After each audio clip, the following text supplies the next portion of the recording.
পেল blue dot এমন একটা ছবির নাম যা 1990 সালের 14 ফেব্রুয়ারি পৃথিবী থেকে 6 বিলিয়ন কিলোমিটার বা 400 কোটি মাইল দূরে থাকা ভয়েজার 1 থেকে তোলা হয়।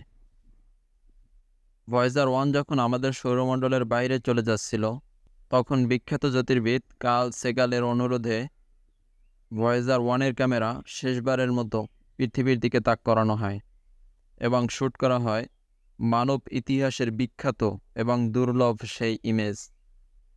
এবং এর 34 মিনিট পর চিরদিনের মতো ভয়েজার 1 এর ক্যামেরা বন্ধ করে দেওয়া হয়।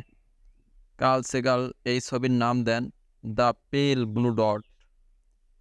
এই ছবিতে ভয়েজার 1 কিন্তু আমাদের গ্যালাক্সিকে অতিক্রম করেনি, শুধু অতিক্রম করেছে আমাদের সৌরমণ্ডল। তাহলে ভাবুন, আমাদের পৃথিবীরই যদি এই অবস্থা হয়, আমাদের অস্তিত্ব কোথায়? কিসের এত বাহাদুরি, কিসের এত অহংকার? এই মহাবিশ্বের তুলনায় কত তুচ্ছ, কত নগণ্য আমাদের অবস্থান।